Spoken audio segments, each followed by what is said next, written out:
James had spent 3 years studying xenolinguistics at the Europa Research Station, but nothing in his training prepared him for this moment. The alien woman, Liana, as she'd introduced herself through the translation matrix, stood before him in the observation deck, her biomechanical armor beginning to segment and retract. "Wait," James said, his hand raised instinctively. "Is this culturally appropriate?"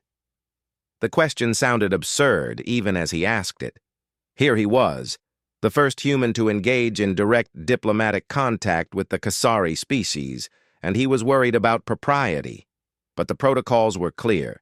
Avoid assumptions, respect boundaries, and above all, don't cause an interstellar incident. Liana's armor continued to peel away in geometric sections, revealing something that defied his expectations entirely. Beneath the intimidating exoskeleton wasn't the vulnerable flesh he'd anticipated, but rather a lattice of crystalline structures that pulsed with bioluminescent patterns. Her form was humanoid in the broadest sense, bilateral symmetry, a distinct head and torso, but that's where the similarities ended. "This is precisely appropriate," Liana said, her voice now emanating directly from the crystal matrix rather than the armor's speakers. The sound was clearer, more nuanced, carrying harmonics that the translation software struggled to process. "Your species communicates through facial expressions, body language, micro-gestures. My armor filters these signals. It lies, in a sense, removes context." James felt his pulse quicken. The weight of the moment pressed down on him like the gravity of a neutron star. 3 ships hung in orbit around Mars, the human delegation, the Kasari flotilla, and a neutral Gen observer vessel. Billions of humans watched the feeds, waiting to see if humanity would finally join the galactic community or remain isolated in our corner of space. "I don't understand," James admitted, forcing himself to maintain eye contact with what he assumed were Liana's optical sensors. 3 diamond-shaped structures arranged in a triangular pattern where a human's eyes and nose would be. "Yes, you do," Liana replied. The crystals along her torso shifted through a spectrum of colors, amber to violet to a deep azure.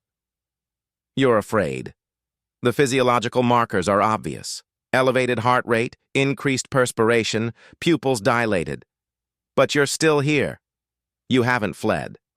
That's why the Diplomatic Council chose you, James Chen." He wanted to protest that he'd been selected for his linguistic aptitude, his psychological stability scores, his years of training. But she was right. In the end, it came down to this. When confronted with the unknown, would he run or would he stay? "The armor hides my fear responses too," Liana continued.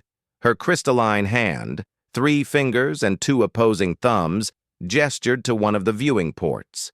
Beyond it, Mars hung like a rust-colored pearl against the black void. "I removed it because I want you to see that I'm afraid as well. Terrified, actually. My species has been part of the galactic concord for 11,000 of your years. We've encountered 247 spacefaring civilizations, and humanity frightens us more than any of them." James blinked. I don't... "Be brave and speak your mind, human," Liana said, and her crystals flickered with what the translation matrix labeled as urgent emphasis. "That's why I remove my armor, so you could see that I'm being honest. Completely vulnerable. We need the same from you." The words caught in James's throat.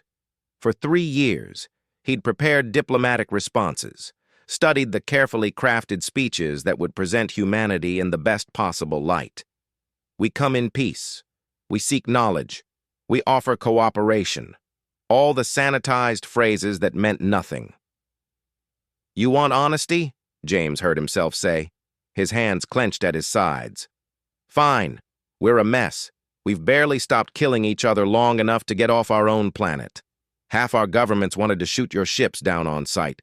We've got nuclear weapons still pointed at our own cities, climate systems on the verge of collapse, and we can't agree on basic facts about reality. You should be terrified of us. We're terrified of ourselves." The silence that followed felt infinite.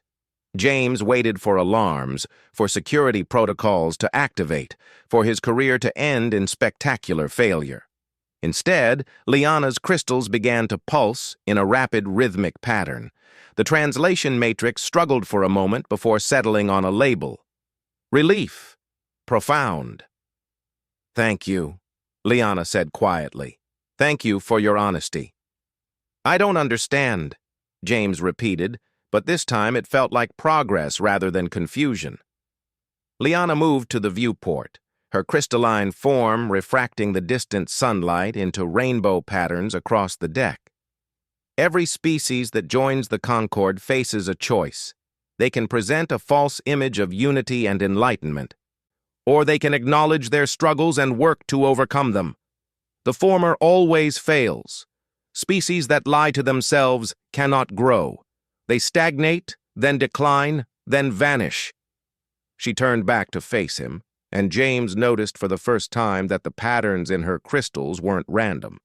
They formed mathematical sequences, fractal geometries that seemed to respond to her emotional state. "Humanity is self-aware of its flaws," Liana continued. "That's rare, precious. Most species your age believe they've achieved perfection. They join the Concord expecting validation, then fragment when reality doesn't match their self-image.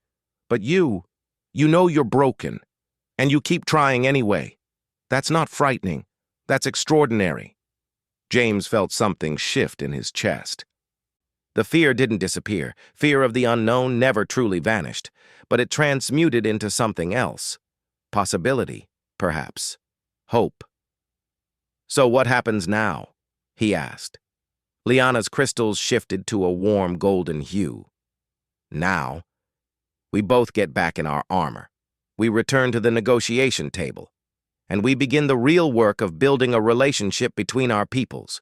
But we do it knowing we've seen each other without pretense. That matters, James. It matters more than you know."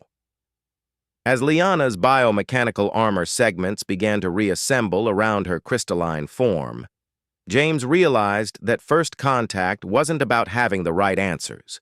It was about having the courage to admit you didn't have all the answers, and moving forward anyway. "Liana," he said as her helmet pieces started to converge. "Thank you for trusting me with your vulnerability." The armor sealed with a soft hiss, and Liana's voice returned to the processed quality of the speakers. But before the faceplate closed entirely, her crystals flashed one final pattern. Gratitude mixed with something the translator couldn't quite capture. Something that might have been friendship. Outside the viewport, 3 ships waited. Inside the observation deck, 2 beings from different worlds had taken the first real step toward understanding. And somewhere in the vast darkness between stars, the future held its breath.